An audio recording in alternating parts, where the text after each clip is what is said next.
पहले तो कहते हैं कुछ हुआ ही नहीं है, छोटे मोटे चीजें हुई हैं। पहले अगर आप शिक्षा मंत्री का पहला बयान आप याद रखेंगे, उन्होंने कुछ ये नहीं कहा था कि ये बहुत बड़ा घोटाला है, जो कुछ कार्रवाई करनी है हम करेंगे। ये तो बिल्कुल एनटीए, समस्या एनटीए में है, यूजीसी में है। आज भी एनटीए के चेयरमैन कौन है आप देखिए, यूजीसी के चेयरमैन कौन है देखिए। आपने तो एक उच्च स्तरीय समिति बिठा दी है, वो तो हमेशा एक उच्च स्तरीय समिति बनाया गठन का गठन होता है। पर देखिए आपने जो किया है ना 2017 से, अच्छा नेशनल रिक्रूटमेंट एजेंसी आपने बनाया 4 साल पहले सरकारी नौकरियों के लिए, आज तक एक रिक्रूटमेंट नहीं हुआ है नेशनल रिक्रूटमेंट एजेंसी द्वारा, 4 साल हो गए हैं।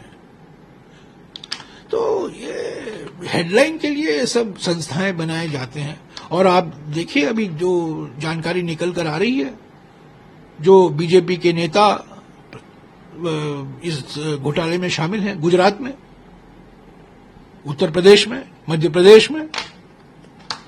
तो हम राजनीतिकरण नहीं करना चाहते हैं, पर हकीकत यह है कि बीजेपी नेता, बीजेपी से जुड़े हुए नेता जो इसमें शामिल है, बहुत भारी तरीके से शामिल है। पहले तो कहते हैं कुछ हुआ ही नहीं है, छोटे मोटे चीजें हुई हैं।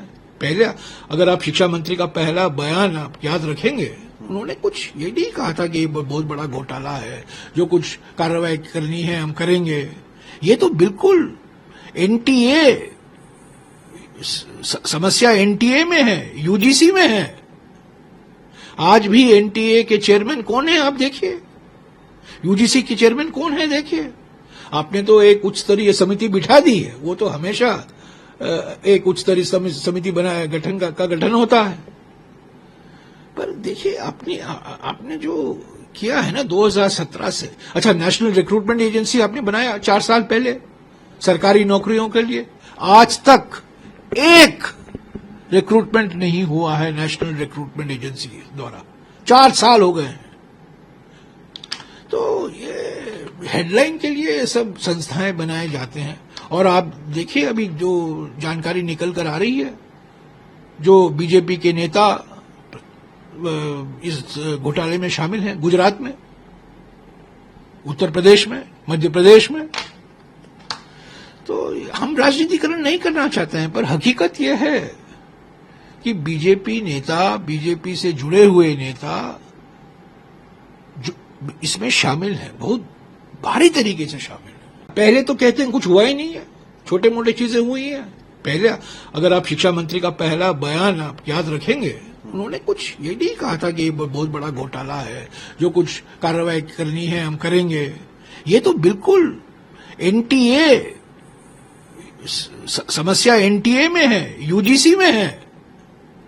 आज भी एनटीए के चेयरमैन कौन है आप देखिए, यूजीसी के चेयरमैन कौन है देखिए। आपने तो एक उच्च स्तरीय समिति बिठा दी है, वो तो हमेशा एक उच्च स्तरीय समिति बनाया गठन का गठन होता है। पर देखिए आपने जो किया है ना 2017 से, अच्छा नेशनल रिक्रूटमेंट एजेंसी आपने बनाया 4 साल पहले सरकारी नौकरियों के लिए, आज तक एक रिक्रूटमेंट नहीं हुआ है नेशनल रिक्रूटमेंट एजेंसी द्वारा, 4 साल हो गए हैं।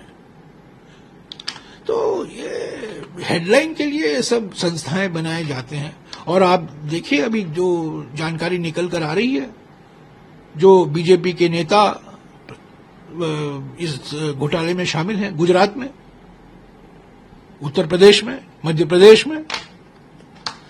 तो हम राजनीतिकरण नहीं करना चाहते हैं, पर हकीकत यह है कि बीजेपी नेता, बीजेपी से जुड़े हुए नेता जो इसमें शामिल है, बहुत भारी तरीके से शामिल है।